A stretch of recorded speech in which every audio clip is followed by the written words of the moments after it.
2021 has been an incredible year for Blackpool Pleasure Beach. Not only has it reached its 125-year operation milestone, but it has also achieved some incredible things in regards to its rides and events. But don't be sad that this mainstream season is coming to an end. There are still plenty of events to enjoy, including the Winter Weekends event, which will mean that the park will be open every single weekend, as in Saturday and Sunday, up until the 12th of December, where opening times will be from 11 am to 5 pm, and all of the rides will be open. So of course they are still allowing time for an off season so they can maintenance some of the bigger rides, like doing things such as retracts, but of course you can still join. But if you're not too bothered about the rides, then there is the Christmas Grotto Wonderland, which will be running from the 20th of November to the 24th of December. And of course, in your ticket entry, you do get a visit to Santa, a free ride on Alice in Wonderland, a small gift, and there are also additives such as Build Your Own Bear and some other additional snacks and drinks. You will also find the Christmas Great Gatsby dinner show, which will be running from the 3rd to the 18th of December 2021, and of course I believe that will be in the White Tower restaurant, somewhere around there. And you do of course have the Aladdin pantomime, which will be at the Globe Theatre within the park, running from the 25th of November to the 24th of December. And of course you can book a package with the Boulevard Hotel to be able to go see the show and stay at the hotel, so that's a nice thing to look into. But all of the prices are available on the website, and I do believe with regards to the winter weekends that the prices will be the regular base ones at £34 for adults, which is ages 12 and over, and £28 for ages 11 and under, which is considered a child. So with regards to some of the, booking systems and some of the tickets that have changed this year, of course, we did see the reintroduction of the e-ticket as it was in 2020. But now, as you can see from this horrible picture I took of my own ticket, we do now have these sorts of cards, which do still replace the wristband option. But rather than just using your phone, though you still can and use a regular e-ticket as before, you can actually opt for these cards which you scan in a regular way, like a sort of barcode. So that's actually a really great system. I find it really easy. The only downside to it is that if it gets wet, it will crumple, and of course you don't want that, because if it breaks it will become void and then your day will be ruined. But it is a really great system and I really liked using it. But I'm not too bothered about the wristbands going, but of course people can still use and do still use the e-ticket because it's a very great system. And also the Speedy Pass this year remained the same as it was last year, not using the physical option, which I'm showing on the screen here, where you would select the ride and wait for the timer to go down. You do of course now just use your phone, and of course you will wait until the timer has gone to 0 after selecting your ride, and then get the QR code scanned.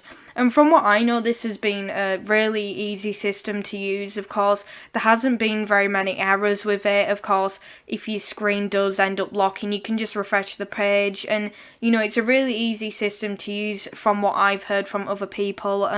So I do think that it's quite a nice system. Of course, with the current situation, everyone touching these little things isn't very convenient, and also with the whole sanitizing process of it.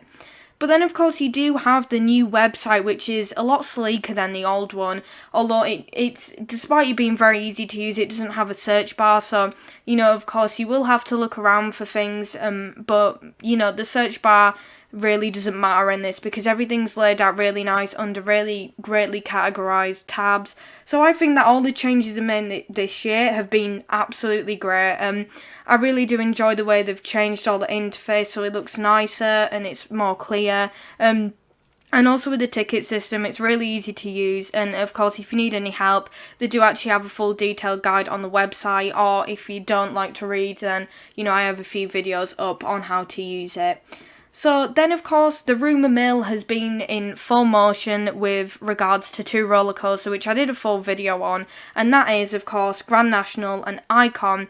Of course with Grand National there's only been really one thing confirmed as of late, but of course Grand National for the past few weeks, I'm not too sure if it has done so, but it is being closed. No one knows really if it's been reopened because, of course, I haven't visited the park. But yeah, no one touched Grand National when I was there. No one looked at it or paid very much attention. But of course, we do know one thing for certain. It's not going to be an RMC conversion because, of course, this was retweeted by Blackpool Pleasure Beach, and it's a Mean Girls meme that says, "Stop trying to make the Grand National RMC happen." And I believe this was posted by Cupcakes and Coasters, so credit to them, because I genuinely don't think it's feasible that it could be turned into an RMC. And I see, because of the history of it as well, and because of how iconic it is, it does still bring in the crowds and does maintain its queues, so they don't really need anything that's going to increase the queues massively. I just think it's going to get a bit of TLC and a bit of paint. It deserves a lick of paint to make it look sleek again. And of course, getting a little bit of a retrack here and there, like the Big Dipper's been getting recently, would definitely help out a lot, because I noticed that with even the small tweaks in Big Dipper, it made a massive difference in how smooth the ride is. But of course, I don't think it's overly rough Grand National, but I do think it deserves a nice little bit of a retrack, just to make it look a bit more dapper than it is at the minute. But then, of course, you do have Icon, which now will be getting the new Enso experience. And, of course, Enso, for those of you who don't know, is not going to be the new name of Icon. Enso is the name of the new experience on it, which is believed to be the spinning back seat, not full entire car, as, of course, I will now correct myself too. But for those of you who don't know, Enso is a Buddhist symbol that basically means enlightenment and refers briefly to the circle of life. And, of course, circles go round and round for eternity, so of course this will be spinning and it will go in a circle. Of course, there isn't really anything really to know about the actual back seats because, they're normally for people who are taller, so I'm assuming that they'll move those taller seats in front of the spinning seats, or maybe if you're too tall you'll just be stuck spinning. But of course, here is the prototype that they tested in Dreamworld Park in Australia, and that's of course the footage from them using the spinning cars, and they of course use the same seats as Icon, so it just fit in perfectly. And also the testing for these seats can actually be done after park closure, because it's like just a short extension onto it. So I think it'd be a really great opportunity, and it doesn't look like it requires too much maintenance, because Mack Rides doesn't want to complicate things, and they're a really great manufacturer, and I'm sure they'd love to revisit this coaster. But also, I can't help but mention Valhalla, which has been confirmed to be returning for the summer of 2022, for, its first outing, I suppose. And of course, I'm very excited for this. We've been waiting for Valhalla to reopen since the end of the 2019 season. And of course, there have been a few things announced about this, other than this poster, of course, which I think is beautiful. I'm not too sure who these two Vikings are, they might be characters for a story, I'm not too sure.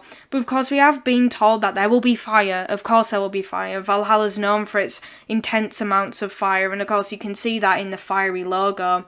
There will also be more water, or at least the same amount, or just water in general, because of course Valhalla's known to soak people. They might tone it down a bit just to make sure that they do still bring people in during the winter, but I'm assuming they will be changing the effects so they are cheaper, because the main issue with Valhalla was that the effects would cost them thousands a day, or a week, and it was just a very expensive ride to both run and maintain. So I'm assuming they're gonna replace some things like the having river caves, such as having fake fire.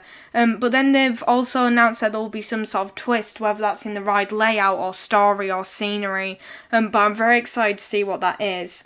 We've also been told there'll be new music, which will be done by the notable stranger, who you probably will have heard of if you're a fan of the park. He, of course, did Icon's theme tune, the Big One's anniversary theme tune, and he's worked on Hot Ice for the theme songs as well in that. And his work is absolutely incredible. I really like listening to the themes in, the queues. And, there was actually a video that was retweeted by the Pleasure Beach from the Noble Stranger's Twitter, where he was experimenting with different sounds. And I just think it's going to be a really great soundtrack. And he's also very good at creating quite, like gallant sort of intense theme songs that could be quite ominous. So I do think that this will be really great. And then, of course, let's move on to the events. So, of course, there has been a new Journey to Hell Freak Nights, I suppose, because it has most definitely improved, and it did feature, about like 8 mazes. So you have Devil's Gate, Hell Tunnel, Blind Faith, Valley of Carnival Freaks, Day of the Dead Ghost Train, The Dark Abyss, Scare Maze, and The Legend of the Cursed River Caves. And I think that actually these are pretty creative ideas, utilising the rides that are already there, to make an event. But of course, the only thing that I think really pulled it down was the 10 and over age restriction. In 2019, when they first did it, it was 13 and over, which I think has kind of drawn down the intensity level. And I know that the Pleasure Beach wants to maintain its family sort of reputation. I feel like they should go all out. They should put all of their creative engineering into Journey to Hell Freak Nights, because obviously if they do it well, it could blow up, and it would massively increase the budget, because people would be queuing out of everywhere to get into it if they really just put all the intensity into it and made it into something great. And they could get some tips from Passage, because they definitely participated well in the 2019 installment of Journey to Hell Freak Nights. But from what I've heard, it's definitely been an improvement. But of course, on the intensity, it's not as great as Alton Towers, but we can't expect that from a second year scare event, really. And then, of course, you had Malice in Wonderland. Can't really speak about this. It happened on October 22nd. I haven't heard anything about it. Whether or not it went ahead or not, I do not know. No one's mentioned it. There's no pictures whatsoever. It's quite weird that everyone just kind of forgot about this event, but I'm sure it was great. And then, of course, you had Euphoria, which was 2021's Hot Ice installment. I didn't actually go to see this one, unfortunately, because I was offered tickets to go, but I was stuck in the queue for Wallace and Gromit, so I missed the entry time. So that's quite sad that I didn't get to go see that. And then, of course, you've had Walk the Woody, which is coming back for 2022. I really want to do this because it actually looks so great, and walking around Big Dipper, and it's a great addition to the events lineup, as well as Walk the Big One, but I don't think I'd be able to do Walk the Big One, in all honesty, but this just looks so great. Walking on History, same with the big one, and I definitely recommend booking it. It just looks great. And then, of course, you've had Late Night Riding, which has been featuring FY4 Club DJ.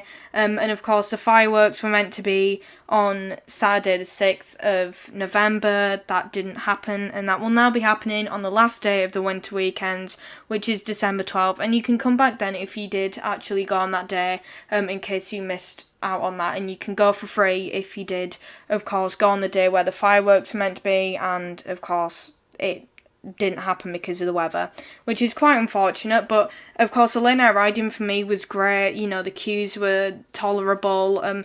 Really great event. I really enjoyed it. So overall, I think this year has been incredible. Better than 2020 in my opinion. Of course, 2020 was absolutely incredible because the queues were non-existent. I don't think I queued for anything last year. But this year I have queued, but it's great to see them getting more business in. And of course, going back to regular capacity has been a really nice thing to see because, of course, as much as I might like stealing all the queues and rides for myself, of course, it's nice to see that they're getting all that business in and get the vibe back of the Pleasure Beach. That's quite a community feel. So yeah, I just really have enjoyed this year at the Pleasure Beach. Every time I've gone, I've been constantly entertained, and all the entertainment offering, even throughout the summer, has just been incredible. They've really picked up the game and utilised the hub a lot more, which is something I really wanted to do after I found out that they introduced it for certain events. And I just think that they've really outdone themselves, and they're really improving their events and stepping the game up. And I really do hope that next year goes even better for them with the reopening of Valhalla. And of course, I'm excited to see what merchandise to come out with, and some of the retracking work and, repaint jobs that they actually do over the off season. And of course, if I do find anything out, I will make sure to keep you updated with some off season updates. But yeah, that's really it for this video, you know. I've really enjoyed making this. I really hope that you've enjoyed watching it as well. I do believe that this season's been great, and I hope 2022 is even better. You know, they've really brought out some great merchandise, which you can still buy. I'd make sure to go check that out. And, you know, of course, if you do want to go back to the park, you've still got winter weekends, and you can marvel at the illuminations, which look absolutely immaculate from the big one. And, of course, with it coming into winter, it will be darker. But yeah, I really do hope you've enjoyed this video. Of course, if you did, make sure to like, comment and subscribe. And yeah, this was just talking. Bye bye.